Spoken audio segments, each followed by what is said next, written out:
Welcome to this discussion on space topics, part of an ongoing series. Remember, this isn't the final word on the subject, and I'm eager to hear your thoughts on different fuel combinations. As a Mars base grows, its need for power becomes immense. I've previously written about powering a lunar base, exploring solar power towers and thermal storage, and found that beaming power with microwaves from Earth is the most cost-effective option for the Moon's Earth-facing side. However, this method doesn't work for Mars due to its distance and rotation, which means Mars must generate its own power and materials locally. Let's start by asking, what is power for?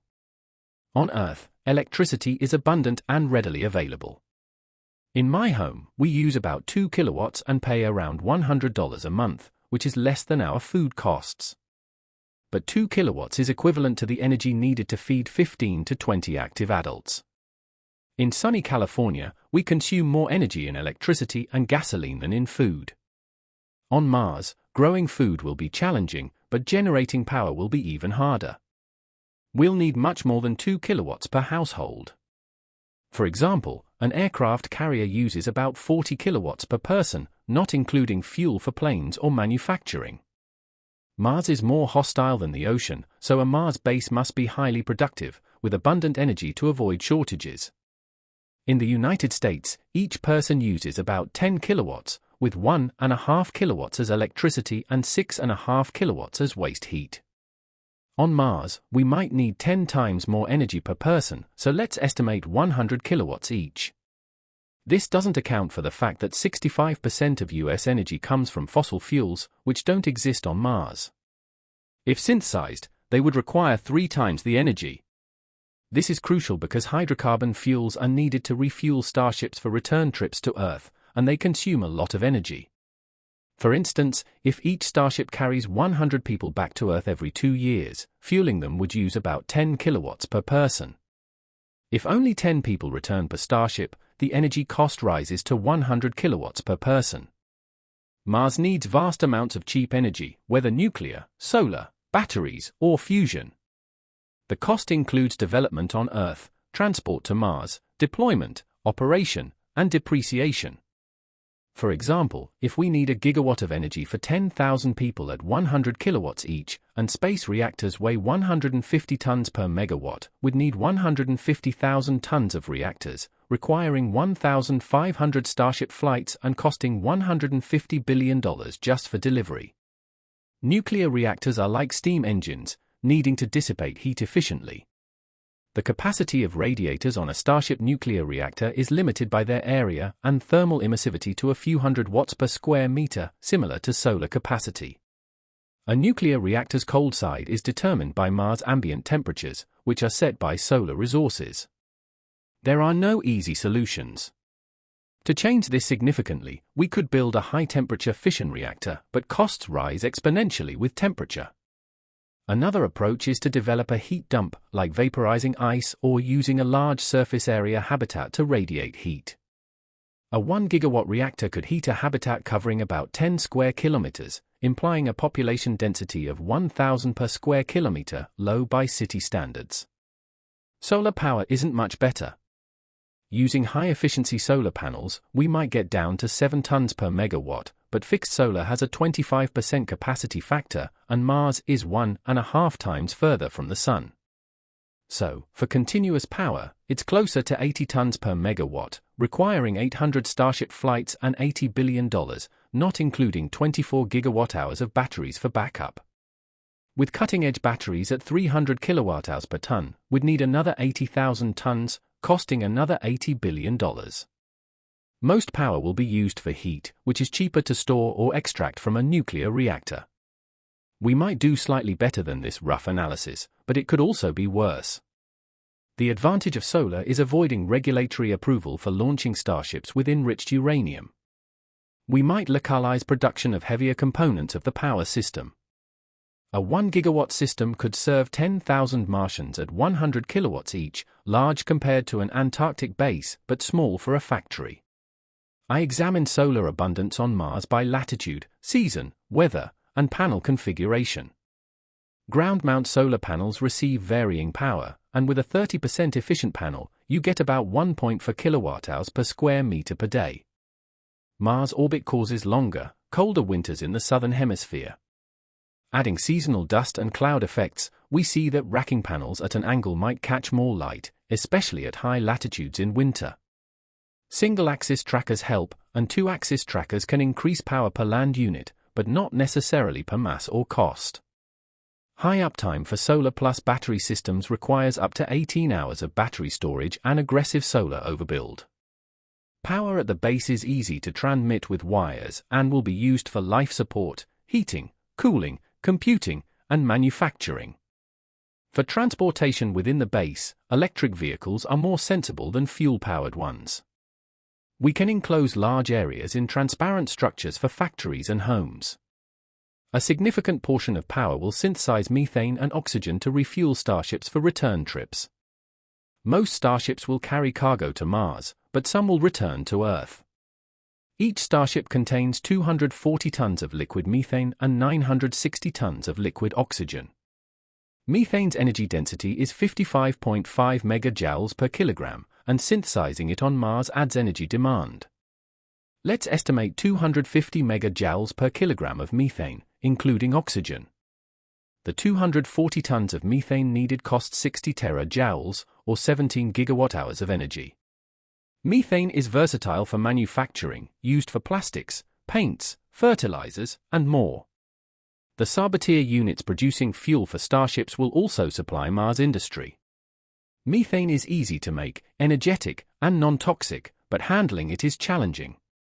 It's a gas on Mars, so it must be pressurized or liquefied for storage. Any leakage into oxygen areas is an explosion risk, and it burns hot with pure oxygen. Are there easier fuels to make, handle, and use? Most fuels on Mars are for starships, as flying to another planet is energy intensive. Besides rocket fuel, what other uses do we have for chemical fuels? For energy storage, using stored methane to power the base overnight isn't feasible. The process efficiency for making methane is about 20%, and converting it back to energy is 55% efficient, resulting in a 10-to-1 energy loss. Batteries or thermal storage are cheaper and more efficient for fixed energy storage. For mobility, batteries have lower energy density than chemical fuels. For weight or range-constrained applications, fuels have higher energy density. In order of performance, these are rockets, aircraft, rovers, and space suits. Batteries have a specific energy of 300 watt-hours per kilogram or 1 megajoule per kilogram. Methane's specific energy is 55 megajoules per kilogram, but with oxygen, it's 10 megajoules per kilogram. Most fuel and oxidizer combinations achieve about 10 megajoules per kilogram, allowing a fuel-powered rover to travel 10 times further for the same energy mass, accessing 100 times the area. A transport network with fuel depots or remote plants can enhance mobility. While rockets and aircraft can use cryogenic methane and oxygen, rugged exploration outfits might prefer fuels that are liquid, pourable, and pumpable, but won't freeze or boil in Mars conditions. Could we use them in engines or fuel cells for space suits? The simplest fuel on Mars is carbon monoxide and oxygen. Carbon monoxide can be made from carbon dioxide using various methods. The MOXIE experiment on the Perseverance rover split carbon dioxide into carbon monoxide and oxygen. Burned with oxygen, it has half the energy density of hydrocarbons. It's liquid at cryogenic temperatures and easy to make compared to other fuels. Solid oxide reduction of carbon dioxide to carbon monoxide is about 20% efficient, but the product has 5 times higher energy density than batteries. Let's look at alkanes, basic hydrocarbon chains. As they get longer, their boiling and melting points increase. Unfortunately, they either boil at habitat temperatures on Mars or freeze on the surface. They're hard to make, except for methane, requiring the Fischer-Tropsch process. Longer chains can be toxic or carcinogenic. Paraffin wax, a byproduct of Fischer-Tropsch synthesis, is a stable, non-toxic solid, like crayons. It can be melted and burned in engines or turbines. It could be stored as rods or spools and used like a 3D printer. To improve thermal properties, we can add an OH group to alkanes, creating alcohols.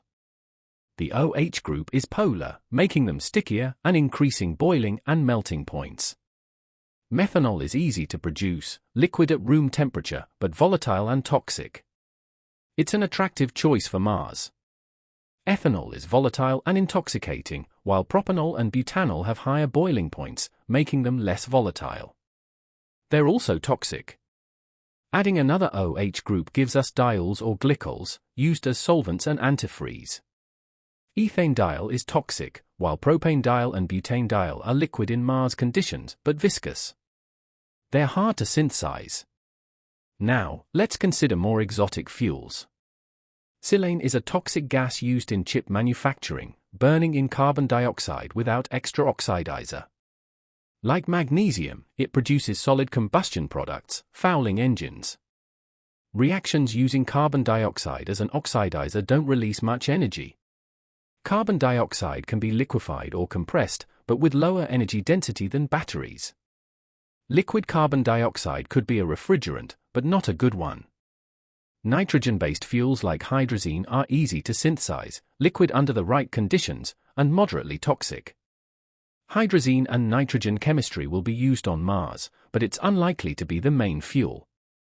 Solid fuels with their own oxidizer, like ammonium nitrate and ammonium perchlorate, are hard to make, mildly toxic, and not very safe. It's hard to imagine them becoming the main fuel on Mars. So, where does that leave us? A mix of carbon monoxide, methane, methanol, and paraffin, with high-performance batteries. Here's a potential energy flow for a Mars city with 10,000 people, flying 100 starships back to Earth each launch window, driving rovers for mining, and expanding the city. Per capita electricity production is about 200 kilowatts. Almost half the energy is for chemical fuel synthesis, separate from other industrial activities. Does this sound interesting beyond casual reading?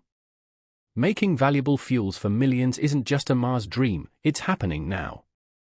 3 years ago, I founded Terraform Industries to bring Mars synthetic hydrocarbon supply chain to Earth, creating energy abundance, solving climate issues, and building factories. We're hiring. We seek ambitious, technically brilliant people, especially mechanical engineers.